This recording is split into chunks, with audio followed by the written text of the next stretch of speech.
जुन गणतन्त्र गणतन्त्र भन्दै त कराइराछस् हैन तँलाई थाहा छ गणतन्त्रको अर्थ पनि के हो खास किन हो गणतन्त्र भन्ने गरेको अनि तेरो गणतन्त्रमा तिनीहरुलाई सोध्यो भने तिनीहरुले बस एउटा मात्र जवाफ दिन्छ हामीले बोल्न पाछ गणतन्त्रमा अनि तिनीहरुले अब त्यसमा पनि जवाफ दिन पाएन भने तिनीहरुले के भन्छ भन्दाखेरि त्यही गणतन्त्र भएको कारणले गर्दा तँ बोल्न पाइराको छस् आजको दिनमा भनेर अरे बोल्न पर्यो नि त तेरो नेताजीहरुले गणतन्त्रको आडमा लुटतन्त्र मचाएर देश बेचेर खाइदिन लागिसक्यो गणतन्त्र होस् या राजतन्त्र होस् राजाको पालामा पनि त अनि राजतन्त्र चाहिदैन भनेर मान्छेहरु रोडमा उत्रेको थियो त जो मान्छेलाई आफ्नै घरको पुर्खाको बारेमा सोध्यो भने थाहा छैन होला अब त्यो मान्छेले 240 वर्षको राजाहरुको के इतिहासको कुरा गरेछ हो त्यही 240 वर्षसम्म शासन गरे भएर त हाम्रो देश टिकेको त 240 वर्षसम्म नत्र अहिलेको समयको गणतन्त्र भइदिएको भए अहिलेसम्म देश सखा भएर सिद्धेर खरानी भइसक्थ्यो तेरो नेताहरुको हातमा यसरी 18-19 वर्ष भयो 18-19 वर्षमा नै देशको हालत यस्तो बनाइदिसक्यो किन 240 वर्षको कुरा गरेछ 240 वर्ष राजा महाराजाले चलाएर छोड्दाखेरिको देश र आजको तेरो गणतन्त्र आएर चलाको देश हेर कस्तो छ अहिलेको समयमा त गर्छु भन्नु भन्दा पनि तेरो सरकारले तेरो नेताजीहरुको सरकारले काम दिन सकेको छैन देशभरि बेरोजगार बाइक अरु केही पनि छैन देशको युवाहरु सबै देश छोडेर अर्का देशमा गएर काम गर्नु पर्यो यदि त्यो 240 वर्षसम्म त्यही राजा महाराजाहरुले हाम्रो देशको अस्तित्व नटिकाइदिएको भए नि आजको दिनमा नेपाली भनेर हिँडिरहेको हुन्थिनस् आजको दिनमा गणतन्त्र गणतन्त्र गरिरहेको हुन्थिनस् गणतन्त्र भनेको जनताको हितको लागि बनाएको जनताले भनेको सुन्नु पर्यो जनताले भनेको जस्तो हुनु पर्यो देशमा जे भयो नि जनताको फाइदा हुनु पर्यो भनेर चाहिँ गणतन्त्र बनाओ तेरो नेताजीहरुलाई चाहिँ भ्रष्टाचार गर्नलाई तेरो नेताजीहरुलाई धनी बनाउनलाई बनाएर गणतन्त्र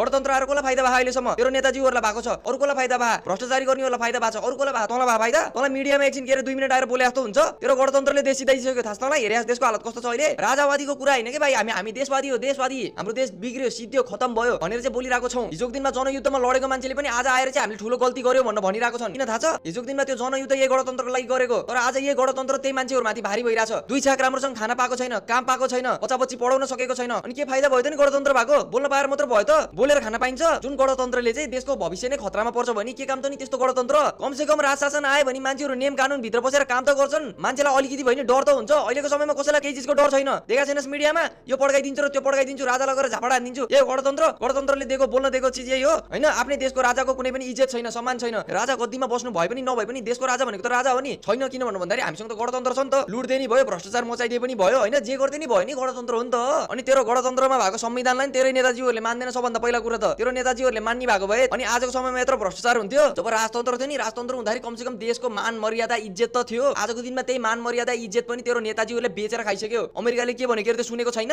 नेपाल देश चाहिँ चोर फटा भ्रष्टाचारको देश हो भनेर हो त्यो सुन्दा चाहिँ अलिकति पनि ज्यान सिरिङ्ग भएन नेपाली होइन देशप्रतिको माया छैन अलिकति पनि आफ्नो मात्र परेको छ बोल्न पाए पुग्यो देश सिद्धेर खतम भएर सकिसक्यो त्यो चाहिँ थाहा छैन देशभरि लुटपाट भ्रष्टाचार बाइक अरु केही पनि छैन गणतन्त्र भनेको छ उफ्रेको छ हिजोको दिनमा त्यही आतंककारी गएर चाहिँ बोलेर चाहिँ गणतन्त्र आयो हैन अनि आजको दिनमा उले आफ्नो आतंक मचाउँदाखेरि आज जनताले कति दुःख पाएको छ थाहा छ ए बाबा होला तेरो बाबुबाजीहरु पार्टीको पछाडी लागेर पैसा कमायो होला भ्रष्टाचार गरेर कमायो होला त्यही भएर तेरो लागि पार्टी प्यारो छ त्यही भएर गणतन्त्र प्यारो भएको तेरो लागि बुझिस् नि तेरो घरको फाइनान्शियल स्टेट राम्रो छ होला तेरो घरको मान्छेसँग जग्गा जमिन होला पैसा होला तर नेपालमा भएको सबै सर्वसाधारण त धनी त छैन नि त तेरो बाउसँग जस्तो पैसा त छैन नि त तेरो बाउले जस्तो भ्रष्टाचारी त गर्दैन नि त सबैले सायद तैले आफूले कमाउनु परेको छैन सोला बाउआमाको कमाई खाएर बसिरहेको छ सोला तर यही दुःख नि जुन दुःख तेरो नेताजीहरुले तेरो गणतन्त्रले गर्दा भएको छ नि बाहिर विदेशमा बस्ने मान्छेलाई एकचोटी सोध उनीहरुलाई कतिको दुःख भइरहेको छ कतिको गाह्रो भइरहेको छ उनीहरुलाई भनेर नेपालमै बस्ने मान्छेलाई सोधे पनि हुन्छ अब जो मान्छेलाई चाहिँ गणतन्त्र प्यारो छ यो तलको भिडियो हेर्नुस् हो यो मान्छे पनि के रे जनयुद्धमा चाहिँ त्यही गणतन्त्रको लागि लडेको मान्छे हो के भन्नुहुन्छ एकचोटी राम्रोसँग सुन्नुस् म पनि एउटा जनयुद्धमा लडेको एउटा योद्धा हो लगभग 2 वर्ष म जनयुद्धमा लडे स्क्वाड कमान्डरसम्म भए त्यहाँबाट अब कुनै पार हुँदैन भनेर म छोडेर हिँडे 2 वर्ष इन्डिया बम्बईमा गएर बसेर पनि म फेरि अहिले राष्ट्रस्थ हिजो